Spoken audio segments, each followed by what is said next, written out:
What up, y'all? It's Shawn from Shawn and the Takeover Legends. And just in case you missed the show, check this out. Rodney Perry, somebody who's gone through health situations, and you had a stroke. Can you please explain to us and just educate everyone? You know what? First of all, the conversation with apples and oranges. Smoking versus pork is polar opposites when it comes to health. I mean, the studies are very clear. Smoking anything does a number on you, a number on your lungs. But yes, you're right. You're absolutely right. You're absolutely right. To Mike Shawn's point, man, and I know it's tough to hear, man, but that pork really does a number on your body long term. And you know what happens is it just becomes a staple in our diet. So I mean, a lot of us are using it's not just pork, it's sodium, it's the salt. And so pork is riddled with sodium. And I remember a lady told me years ago, man, I always hear that go in my head. And she was like, yo, you see that bacon curled up? That's the way your thing gonna be. And I was like, damn. Oh, wow. Wow. Okay. I mean, I'm not wishing that on anybody, but that's one of the telltale signs of your health failing is you kind of lose your erection. It happens to guys. Most guys deal with it in silence or go buy the little pills from the gas store, the liquor store. But it's happening. You know, if you're lucky enough, you got health care, you go to the doctor and get a Viagra or something. But you shouldn't need it if you're a young, healthy man. And so, man, you can't force a grown man to do nothing. You know, I mean, the man wants a scrapple, he gonna eat a scrapple. But just know, man, it does have, if you it's like going to the store and making a purchase. You put it on the counter, you probably gonna have to pay for it at some point. So Rodney, my thing with this is Jay Black and Cam and people close to me knew my alcohol problem, and they were like, even though I didn't want to hear it, like they said it. So what you're saying is like, I mean, every once in a while, I tell Jay, I said, Jay, don't wait till the doctor makes you change your diet. Don't wait till. I'm gonna say it like this: moderation is the key to life. You know, if you can have scrapple, you can have bacon. Just try not to have it every day. You know what I'm saying? What breakfast meat do you eat every day then? What, a sausage? You switch up? I mean, there's some people that say we shouldn't be eating meat, period. Oh my God. I mean, Rodney, he won't listen, Rodney. No, I want to know Rodney, what do you eat, Rodney, every morning for your breakfast? Like, what is you eat bacon? Rodney, I'm gonna F you up. Rodney, I'm coming to your house right now, Rodney. I'm coming to your house right now.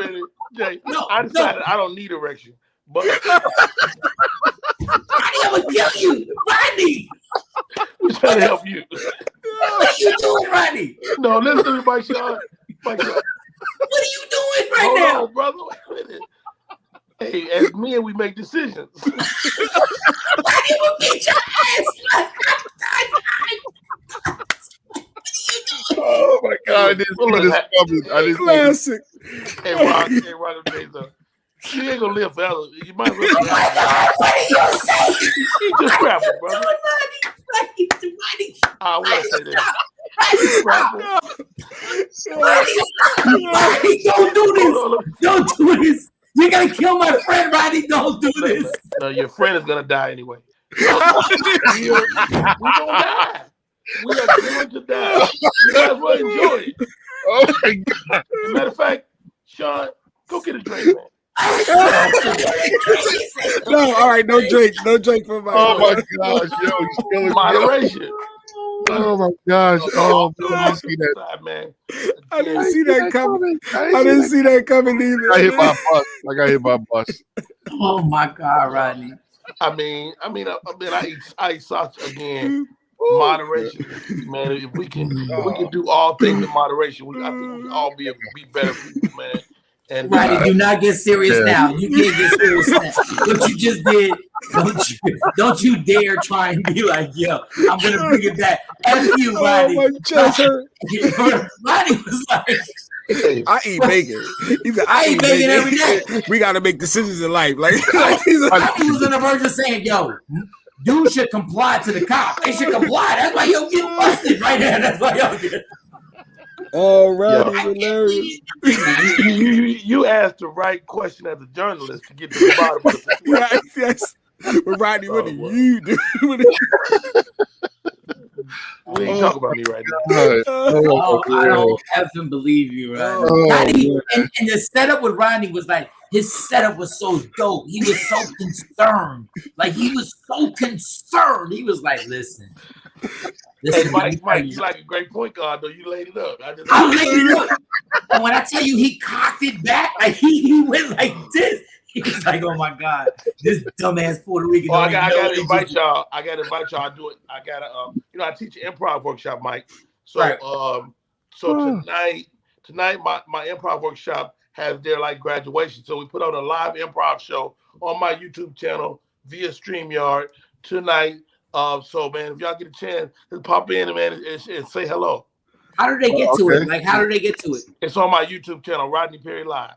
So go to Rodney Perry Live. Subscribe. Your audience can subscribe right now, and they'll get a notification when we go live tonight. Oh, I think Shawnee put it up there. I think Shawnee Scott. I think she put it up there right now. Thank you, Rodney Perry Live on YouTube. Hit subscribe tonight. Hey, Rodney Perry, you did Coming to America too, so I know your price has gone up immensely. And Mike got this show coming up, and no, real talk. It's called Scrapple and Comedy. It's called Scrapple and Comedy. I got this thing called Scrapple and Comedy that happens at. So exactly how much pressure you gonna put on me? Like June 17th, I don't know. Just if you're free, like if you happen to be. Can I do June 17th? Get this, Mike, Shawn. I booked another movie. Nice. Mike, Shawn, this might be a big one too. So Joe Coy. Yes. Joe Hilarious. Coy has a movie that's in production right now. I'm going to be working on it. I got to go to Canada and quarantine for 14 days to shoot my portion of his movie. God bless Rodney. Go ahead, homie. Oh, hold up. Rodney said it's going to be a big movie. Mother, you just got off a big movie. What are you talking about? Dude, I think I got another one, Joe. I got another one, Mike, for real. Oh, and another one. So you're going to be in Canada. So just hypothetically speaking, will you be done by July? Because I have another show. I will be done by July. Okay, so call me, Mike, for real. I'll do it. No, I am gonna call you. Rodney Perry is funny as hell. Yeah, he's hilarious. He got my chest hurting early. That ain't me. That's the Scrapple.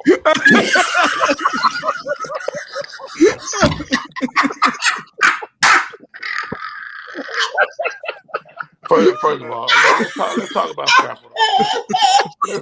Let's talk about Scrapple, Rodney. Let's talk about. I had never heard of Scrapple. I was in Baltimore, and the guy was like, "What is that?" He's like, "Oh, Scrapple." I was like, "What the hell?" Scrapple and hot dogs are the malt liquor of meat. Yes, they are. Yes, they are. I mean, you got to think, man. As black people in America, we got the scraps. Yeah. We got the scraps, and we made stuff that we love the taste out of it. But the reality is, it's the worst thing to put in your body. Ever. Scrapple and a hot dog. And I love hot dogs. I'm from Chicago. I love hot dogs. But hot dogs is like drinking malt liquor. Oh, English 800, the worst liquor you can possibly drink. And we made a whole delicacy out of it in the 90s. So it's like, when you know better, you do better. Like, dude, make it a point, one, to eat maybe some higher end meats. Hot dogs and Scrapple. Like, I knew Scrapple was bad because they were pigs that looked at each other and said, "What?" Like, pigs were disgusted. Like, pigs said, "Huh? Y'all eat what? We don't even know what that is. It came out. Did that come out our ass?" Scrapple is children's first cousin. Yeah, exactly. That ain't good. Yo, Scrapple is their first cousin, and the fathers don't even admit that they're the fathers to it. Like, the fathers be like, "I don't even know who Scrapple is. I don't know who they are. I don't even know who they are." It ain't mine. What's your mama name? We did hang out there one time.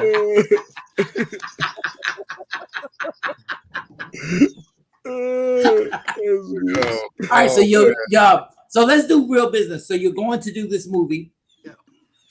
Obviously it's not even been produced yet. So who put this together and how'd you get the movie? So it's a Joe Coy movie. Joe Coy and I go back just like me and you, many years. Yeah. And I get a call out the blue. He's like, "Yo, man, Rod, man, I want you to be in this movie." And I'm like, "Oh, I'm on the way." He's like, "Hold on, motherfucker. You got to audition." You got audition. You got to audition. I was like, "I don't mind audition." They sent me the audition. I put myself on tape, send it back, and then I didn't hear nothing for like a week. And I'm like, man, they picked somebody else. So I text Joe. I was like, "Yo, y'all probably had to go another direction. Still love you, boy. Appreciate it." He's like, no. You killed it, but my director got to hit you back. So the director hit me back. He's like, "Look, we love you, but it's got to go through the studio." And I was like, if it's any help, I'm coming to America. I just did it. Yes. And then the next call I got was like, "You got it." And so it's a lot because Canada, they COVID rules is different than ours. Yes, they are. I gotta go and sit in a hotel for 14 days before I do any work.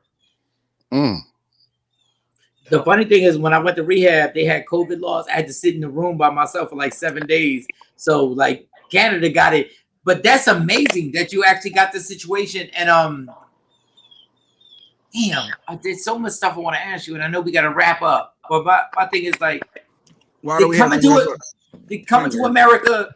I wasn't talking to you, Jay. I was talking about nobody was asking your opinion on anything. Coming to America too. How much does that change a career when you do that? Well, I mean, I don't have the largest role in the film. No, I understand that. Yeah, that's what it absolutely affected me. Is affecting me. Like, not really, not giving me a bump in pay, but legitimizing what I was already asking for. Like, so I'm getting the conversation like I'm getting a call Rodney. I'm getting the first call. When I might have been the second or the third call, I'm getting the first call. I'm getting no pushback on the 7,000. I'm getting no pushback on that, and I'm like, that should have more money. You know what I'm saying? So that's the way it kind of level the playing field a little bit. And it should, because you're worth that amount of money. You said 7,000. I realized July 7th. Never mind. Call me, Mike. I'm coming. I'm telling you. I love you. I love like your brother I never had. But when you said it justifies, I said, okay, well, never mind, because all I can do is give you Scrapple. Like, I already told you how I feel about Scrapple. I'm coming. Okay, this is a comedian question. Because I have comedians that I believe that are literally geniuses, and because when you're part of the culture, all the civilians just see who exploded and did their thing and whatever. Who are like 3 or 4 comedians that when you watch them, you were like, yo, he or she is brilliant. I just hope the world gets to see them. First person comes to mind is J.J. Williamson out of Mississippi. JJ from Mississippi. JJ from the SIP, brilliant guy, man. He and I was in John's Summer Vacation together many years ago. Mm-hmm. We toured with Sid the Entertainer, and just a brilliant guy. But people don't know because he stayed with Sid so long that he kind of got caught in Sid's vacuum, and people didn't really get to know him that way. But really brilliant guy. There's a dude in Atlanta named Marvin Hunter who is flat out funny, man. Big boy, Navy vet, funny dude. I like LeVar Walker, who I think is a brilliant, funny guy. And believe it or not, one of my boys that's a member of the Plastic Cup Boys, Joey Wells. Joey Wells is hilarious. I don't think people know how funny Joey is because he's kind of caught in the Kevin Hart world. Yes. You know what I mean? He's in that vacuum of the big guy. And, you know, although I think he's probably top 5 funny dudes in America, people don't really know. JJ from the I like from Texas, Marcus Wiley. Okay. Marcus Wiley is hilarious. And JJ from the SIP, actually, after I got off my alcohol binge, he replaced me on DD in the morning. And he's on DD in the morning on the syndicated morning show. Get out of here, I didn't know that. Yeah, just so White Gary understands, I don't hate on anybody. I got love from JJ from the SIP. He's hilarious. He's hilarious. Yes, sir. Take his ass off the list. I didn't know that. I'm sorry. Yeah, I wish he did. I think we should take his ass off the list. Reevaluate. I'm sorry, JJ. You just got taken off the list.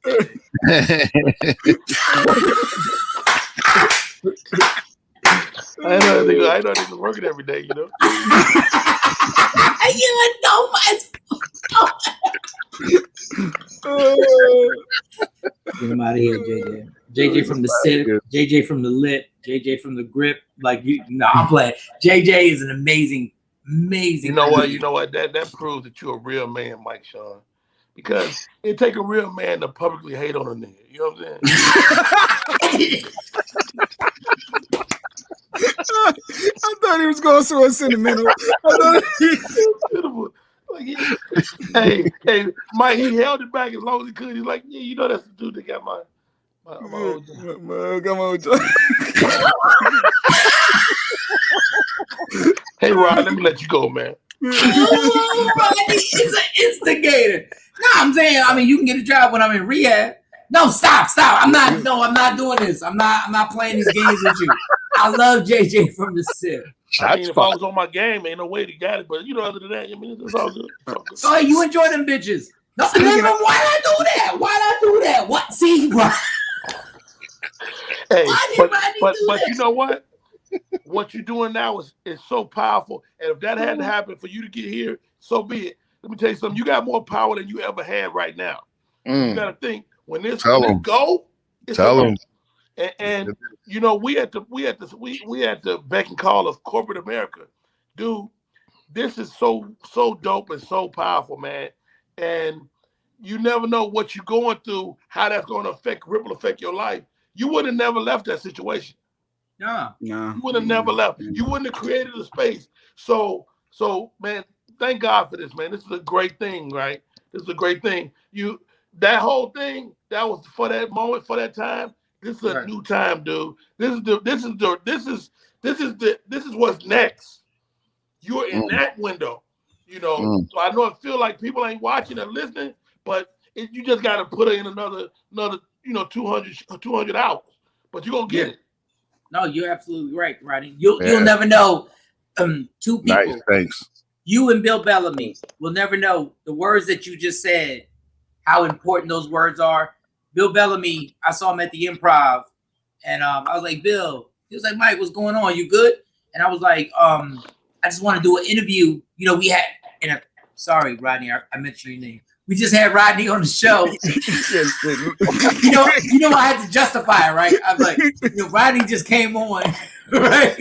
I know you're gonna do that. If Rodney came on, he was gonna come into America too. I'm just saying, and then Bill grabbed me, and those words that you said are so important. He grabbed me. He said, "Yeah, I heard what happened with the radio station," and he was like, "You good?" And I was like, "Yeah." And then he said, "No, don't lie to me. Like, are you good?" Like sometimes comedians will say stuff to each other, and what you just said is so powerful because it's like, dog, everybody starts questioning what's going on in life. Everybody starts questioning. Like I'm sure, Rodney, when you went through your situation, health-wise, you start questioning like what the you start actually getting into that debate with God. Let me tell you something. I've been fired before too. Yeah, exactly. We was on Monique. I had people insult me to my face. I said, you ain't got no job no more. And you just people don't know what you're going through or how you're gonna recover. See, life is about not the situation, it's how you deal with it. How resilient are you? How life is a series of wins. Like everything don't feel like a win. My mother had a concept she called divine delay. Basically, the idea is that sometimes you'll be impeded in life, but that thing in your way is for your good, right? So you went through what you went through. It slowed you down, but it puts you in the right place at the right time. So you got to be in a perpetual state of thankfulness. Thank you, God, and that's the way it works. And it brings me to my next point. I got a motivational speaking show next Friday. Wait. I don't know. I don't even know how to take you right now. No, really do? I'm actually getting into that space, man. And so many people, after a pandemic, people are in need of just to hear a good word. And I've always been that one to give it to my friends and family and stuff. And so I've just been expanding my brand to include motivational speaking, man. And I got my first booked event next week, dude. When I tell you, Mike Shawn, this little speaking money is kicks comedy money in the nuts. No, I know. I don't know why I'm whispering to another man. Rodney, me neither. Rodney. We can hear y'all. We hear you. When you shut up, Rodney, come back, come to the screen. It's almost like 45 minutes of the jokes that you've written your entire life, and then all of a sudden 45 minutes of the pain or whatever you've gone through, and all of a sudden the jokes don't seem as important because goddamn, I did a booking and I did 20 minutes for a little business, and I was like, I haven't got paid like that. Now, Rodney, you did Come to America. I haven't got paid like that. I felt like I did 3 weekends at the Improv at Hey, Mike Shawn, I get it. And guess what? Now you're an alcoholic. Yeah. You know what I'm saying? Now you got addiction. Now you can speak to addiction. What it is to overcome that. Dude, that's powerful. Thank you, God, for making me an alcoholic. In the world. He has a way of saying things. Hey, right? That was a blessing? Yes, it's a blessing. Come on, Scrapple, stay with us.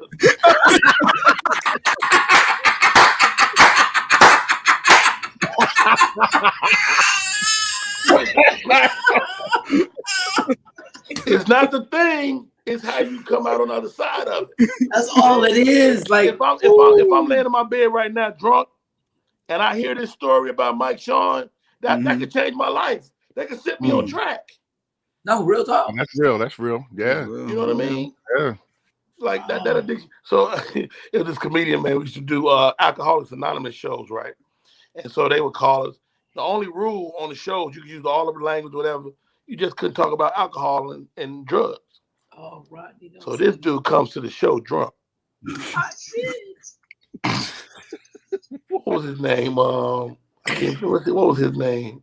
I don't know if I want to even give his name. Yeah. God took it out of my head.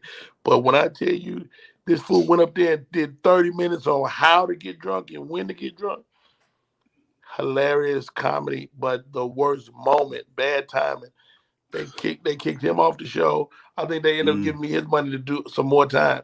And that was yeah. Rodney, somebody in New York, somebody in New York took me to, they said they had a meeting, and they said, not a meeting, they said they had a show. And mind you, I'm like 24, 25, whatever. And they're like, yo, they're paying $150. Now, mind you, we're in Manhattan. So we're getting $50 a comedy club, $25 a comedy club. So somebody says $150, and that's like $1 million. Yeah. I'm sitting there like, where are we getting this $150? He said, yo, you just gotta come, whatever. It's the same exact story. I'm drinking. Let me tell you how young I am. I have a 40 ounce in a brown bag, and I'm taking it to the head, right? And then we walk in, and it's for Alcoholics Anonymous, and I'm stinking. I'm stinking. So the only reason I got my money is because I apologized from the door. I was like, yo, I'm really sorry, y'all, but I just finished drinking. And mind you, my whole family's been alcoholic. So I said, so I started the set and I said, hi, my name is Michael Shawn. And I have a testimony that I would like to share. I apologize right now. I want my first day to be today. I need my day one chip. And then they saw that's the only reason. Yo, that is amazing. Okay, so you're going to Canada when? I leave the last quarter of the month, like around the 25th. You know you're making money when you start breaking down the months and quarters. Quarters. That is that boobs right there. I didn't know they had quarters in the month. Rodney said the last quarter. I've never. If I'm not watching football, I ain't never said the last quarter. I ain't never said the. Rodney, shut your ass up. Shut your ass. I don't think I've ever said that before today, but yeah. It sounded good. That was the dopest thing I've ever heard. The last quarter of the week, the Thursday and the Friday of the quarter. I don't know if y'all broke ass don't know, but the last 2 days of the week of the last quarter. So you're gonna go to Canada. Okay, before you ask your next question. Go ahead. Everybody seems to be in a large space except Jay Black. Where is Jay Black? Jay Black look like he's not supposed to be doing radio, like he broadcast. Everybody listen. I need y'all to know that the revolution will be televised.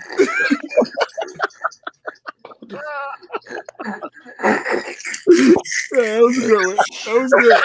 That was good. Jay Black's face was created by Willy Wonka.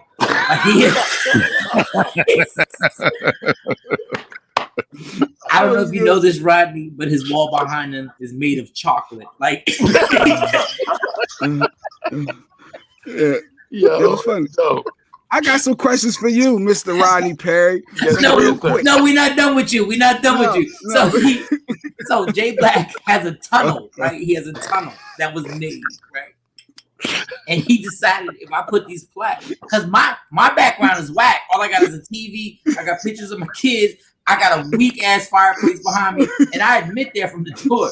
But Jay Black tried to set his thing up and put plaques. Like he put plaques from rappers that did do numbers, but we don't know them. Like those plaques, nobody knows these. Nobody knows them. I think it's some noteworthy people back there. Yeah, you see Def Jam. Stop that. You see that he big got pun. He got a plaque that says Ghostface Teaser.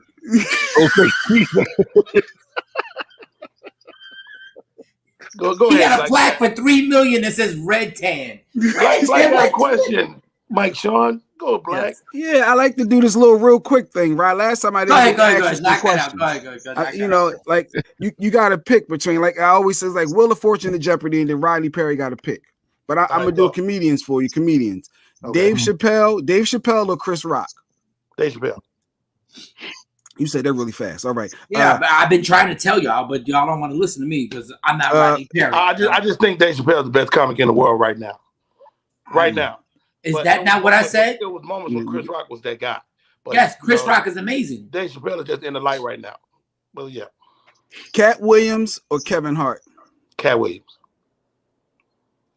I'm gonna let that ponder. Bernie Mac. Cat Williams. Wait, Cat Williams. Kevin is a better human being. Cat Williams is a better comedian. That's good. And Rodney, let me go into this because I've seen comedians at bars who love after the show to start going at Kevin Hart this, Kevin Hart that. And I always say this. Let's just do this, y'all. Forget everything that goes on. Do you work harder than him? Nobody does. And everybody gets quiet, and then I walk away. Nobody works harder than Kevin Hart, and including Cat Williams. And Cat Williams is a hard worker. And I would like to see them get on the same page because they could have a movie career together that would rival any buddy comedy situation. No, you are because absolutely right. Kevin Hart don't get to exist without Cat because Cat burst through that thing first. Yeah. And then Kevin Hart came. Yeah. That would be amazing. Cat vacated the title. Kevin Hart took it and never gave it back. Hey, Bobo, hold this for me. And Kevin was like, all right. I got it. No, that is a great analogy. A great analogy. Go ahead, Jay Black. Give me another one. Cedric or Steve? Cedric is my mentor, best, one of the best human beings. He taught me the game. But I work for Steve too. You know, I like Steve Harvey. Steve Harvey can be an asshole, but he gave me some game that I can't get from nobody else. But Steve definitely said all day first. Like if Cedric's in town, I'm calling him. We going to hang out, drink beers, drink some alcohol, and smoke some cigars. Okay, Steve Harvey don't do that. Hey, and that's so 100. Everything Rodney just said is such a beast. Kings of Comedy. If you had to rate the Kings of Comedy, if you had to rate them, Bernie number one. Obviously, Bernie number one. Said Steve DL, but Steve DL. Yeah, but I would. You think Steve is funnier than DL? Yeah, but not funnier. He was just in a higher position at that time. But I think DL over the years has gotten way better. Right. Okay. You know? And I'm just going by also talking to people over the years that you didn't want to follow Bernie or say it during that time.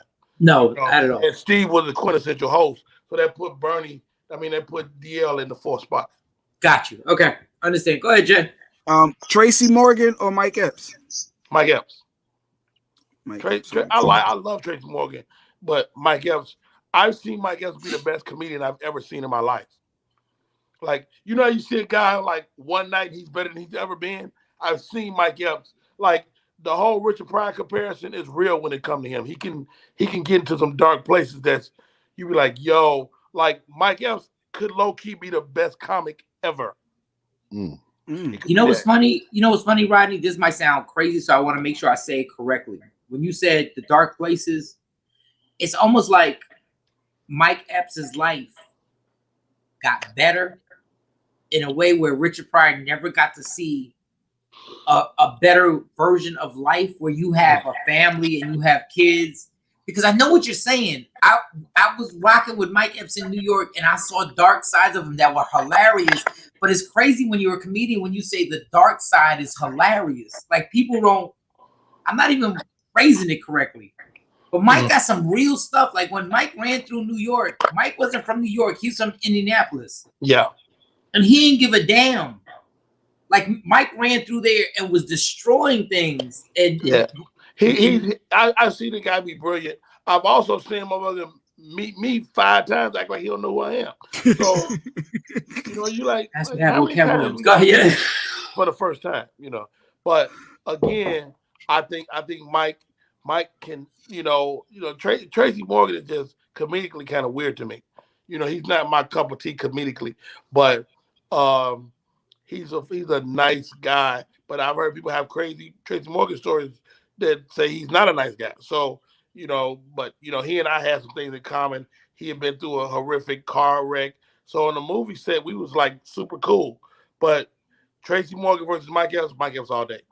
And I've seen the same way you seen Mike Epps. I've seen Tracy Morgan do some jokes that I was like, I don't even know what made you even think of that premise.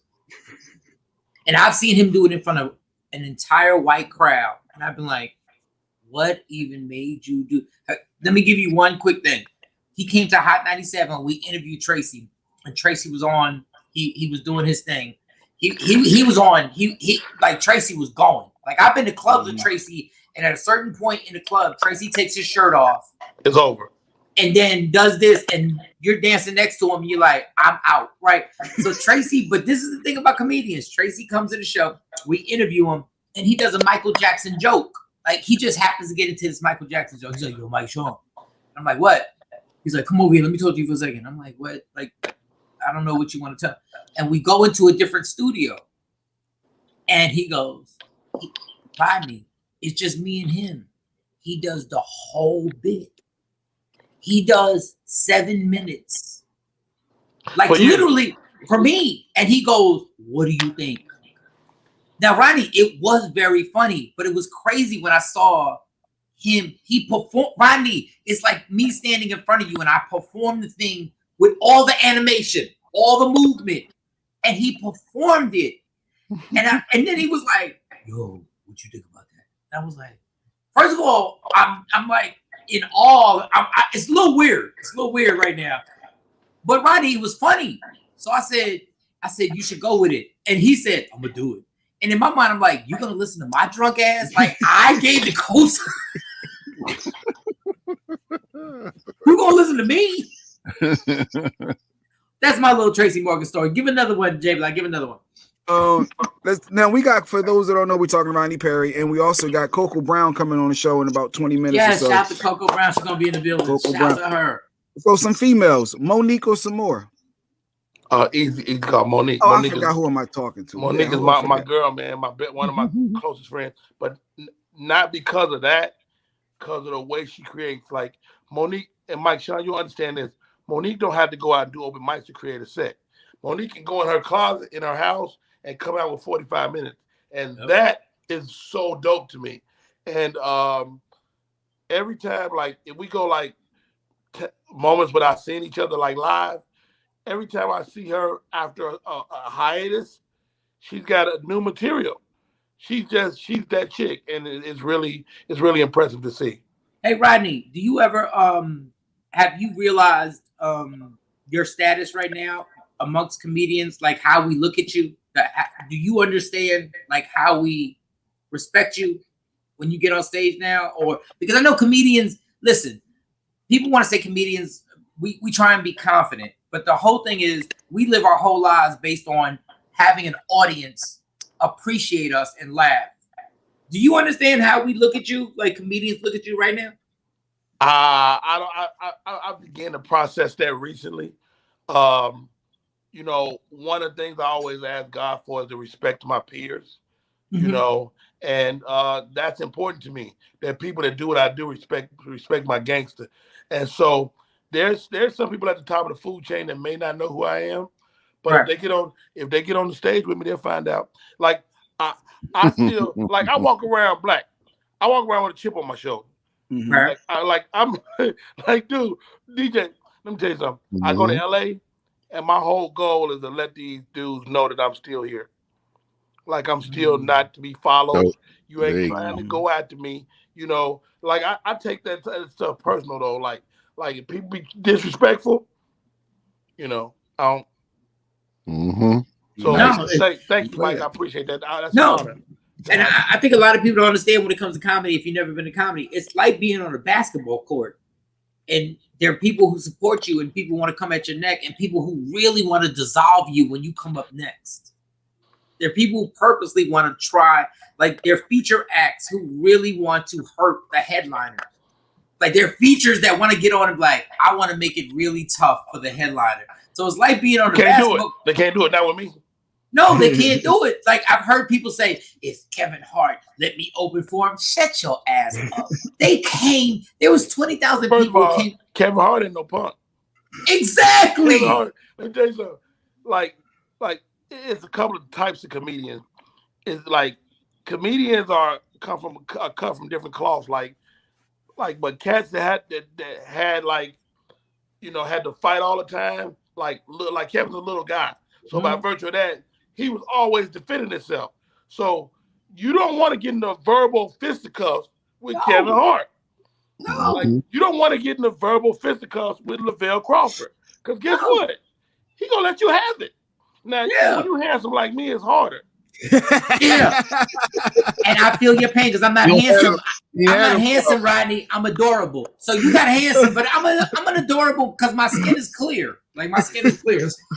All right, the last one. Give me the last one. Jerry Seinfeld or Larry David? I don't think Larry David is a stand-up, so I'm gonna go Jerry Seinfeld.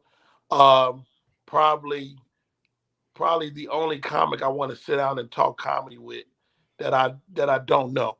You know, Jerry Seinfeld, because he really seems to be on a master's level of comedy. You know, as I watch his show, Comedians in Cars Drinking Coffee, he's on a master's level.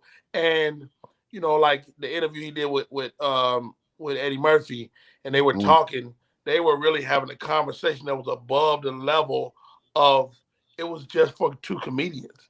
It was above the level of even the audience. And I remember watching it going, I didn't know that. No, real talk. And Larry David did do stand up. Larry David did stand up. Yeah, I don't know him as a stand up comedian. That's why I say but he whatever he was never no Jerry Seinfeld. No, but he did write Seinfeld. He did. Is your 1-2? Is your 1-2 Richard and then Eddie? Is that your 1-2? My 1-2 is definitely Richard 1 and Eddie Murphy. Eddie Murphy is the reason I do comedy. You know, like I knew of Richard Pryor. I had already consumed a lot of his material, but when I saw Eddie gave me a face to what I was. No, he gave a face. Yeah, he gave a face to all of us. And I will just say this: when I was in New York, hitting the comedy club, Paul Mooney would be at Caroline's at midnight. Like it would be like once a month. Paul Mooney would be at Caroline's, and I'm not telling you I put him in my. What Paul Mooney did at midnight at Caroline's, selling it out, and the material he did was absolutely amazing. Like wow. Paul Mooney said, "I'm killing it because you white folks is walking out." Wow. Now, do you know about David Banks? No, I don't know about David Banks. So David Banks was so if you watch that Richard Pryor roast that's on YouTube, right? He's on the thing. He's on the Diaz. He was right next to Richard Pryor. They called him the preacher or something like that. So David Banks, I used to talk to David Banks. So David Banks, you know, toward the end of his life, you know, we would talk probably like once a month. And he would tell me all these great stories about those guys. We talked about Richard Pryor. We talked about Paul Mooney. He was like the Benjamin Buttons of Hollywood. Like this guy had stories about everybody. He told me about James Brown. He told me about that time, what it was like to be around those guys. And so I think he's fallen through the cracks of history a little bit. Wow. But David Banks, if you get a chance, and how about this? Just to cap everything, it's so many black comics you don't know about. Like 15 guys that nobody knows about, and there's not a comprehensive black history of black comics. I mean, D. Militant covered a lot of people, but it's still people that's not there. Yeah. You know, downtown Tony Brown out of Detroit was a icon and the main guy in that city. And you can't find nothing on the internet about the man. So, and what about Dana Point? You remember Dana Point? Yes. Female? Yeah. Like, I do. We got female comics that just disappeared. Yes. What the girl that hosts Comic View that year? What's her? Montana Taylor. Yes. Where's Montana Taylor? You know what I'm saying? And so we have to safeguard our history, man. If we want to be relevant, you know. Going forward. And let me tell you, Leslie Jones, let me just tell you a quick thing about Leslie from SNL and doing her I knew her as Big Les. And Big Les came to New York and we were doing shows. As usual, we all sit around trying to get on. We trying to get on. Leslie gets on. And it's like 2 shows. I see her back to back. Not back to back. I'm not saying it's Monday, Tuesday. I'm saying it's like I see her on Friday. Then I happen to see her 2 weeks later, right? And she struggles. And then one day I see her at a comedy club. And mind you, if you have back-to-back shows and you struggle, that could end your career if you ain't got you ain't got that gangster in you. If you ain't got like, I'm doing this forever. This forever. And I saw her one night. And when I tell you she lit that place, when I tell you the light up was the light up. Wow. And she never looked back. I think that is so. I haven't seen Leslie Jones in about 15 years. I just want to tell her when I saw that, like it just made me proud to be like, that's what you got to do. Things is gonna get dark. There's gonna be some nights where you thought you wrote the perfect joke and you thought you wrote the and it doesn't go your way. But that woman came back and destroyed it and is doing her thing right now. And for all y'all cats who are comedians who just can't wait to hate on somebody, I can't wait to watch somebody succeed. Wow. I can't wait. Like when I saw you, Michael Blackson, Tracy, and I saw Leslie and all y'all, I did not go, that should be me. That should be me. I should be there. No, I told my kids, I said, I know all them. I did shows with all them. They were like, for real? I said, yes. Me and Michael Blackson were taking buddy passes across the country. Wow. Trying to get the comedy shows. I said, I know all them.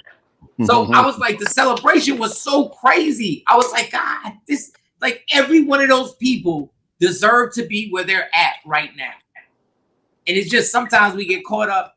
And I know I'm going on a soapbox right now, but sometimes I just hear so much hate that goes on so-and-so don't deserve this opportunity, and so-and-so shouldn't be there, and so-and-so ain't that funny. Dog, then go talk to God, because God put them there.